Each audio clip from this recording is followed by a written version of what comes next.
এই তো সামনে বৈশাখ মাস, আর এই বৈশাখ মাস থেকেই শুরু হয় দমকা বাতাসের সাথে বজ্রপাত পড়া। শ্রাবণ ভাদ্র মাস পর্যন্ত আবহাওয়া খারাপ হলে বজ্রপাতের আশঙ্কা থাকে।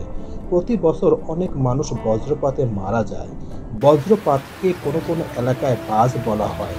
আজকে আমার এই প্রতিবেদনে বজ্রপাতের সময় নিজেকে কিভাবে নিরাপদ রাখবেন সেই বিষয়ের উপর অজানা এবং খুব গুরুত্বপূর্ণ কিছু তথ্য আপনাদের সামনে এখন শেয়ার করব। তো চলুন মূল আলোচনায় চলে যাওয়া যাক।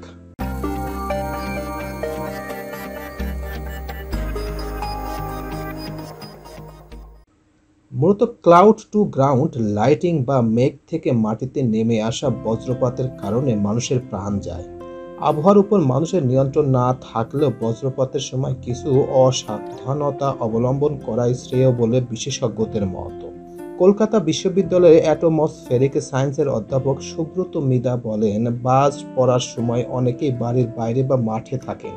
এক্ষেত্রে বাড়ি বা কাছাকাছি কোনো ঘরে আশ্রয় নেওয়া সবচেয়ে নিরাপদ, কিন্তু তা না পাওয়া গেলে কিছু অসাবধানতা অবলম্বন করা যেতেই পারে।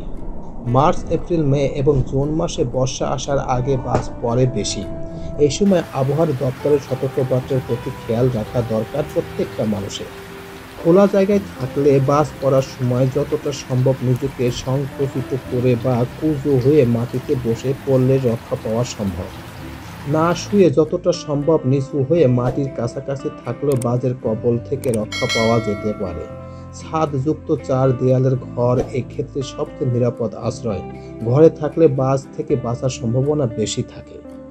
বিদ্যুৎ স্পষ্ট হতে পারে এমন যে কোনো জিনিস থেকে দূরে থাকা প্রয়োজন। বাজ পড়াকালীন কখনোই ফাঁকা মাঠে থাকবেন না। বজ্রপাতের সময় গাছের তলায় আশ্রয় নেবেন না। বেশি উচ্চতার জায়গায় বাজ পড়ার সম্ভাবনা বেশি থাকে, তাই এই সময় উঁচু কাঠামো পোলের কাছে না থাকাই শ্রেয়। বজ্রপাতের সময় গাড়ির মধ্যে থাকাও সম্পূর্ণ নিরাপদ নয়। বাজ পড়ার সময় কিছুতেই পানিতে বা পুকুরে থাকবেন না। তো এই ছিল আমাদের আজকের প্রতিবেদন। তো বজ্রপাতের সময় যদি এই টিপস এবং এই নিয়মগুলো যদি মেনে চলেন, তাহলে আল্লাহ চাইলে আপনি এই বজ্রপাতের হাত থেকে রক্ষা পেতে পারেন।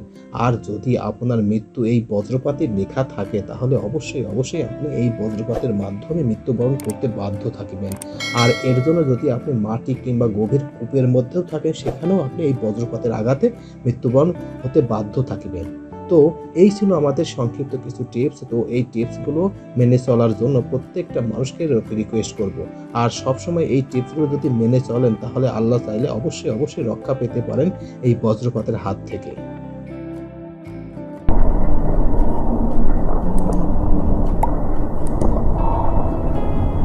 প্রিয় ভিউয়ার্স, আমার এই তথ্য এবং এই ভিডিওটি যদি আপনাদের কাছে একটুখানি ভালো লেগে থাকে, তাহলে অবশ্যই লাইক, কমেন্ট, শেয়ার করবেন এই ভিডিওটি।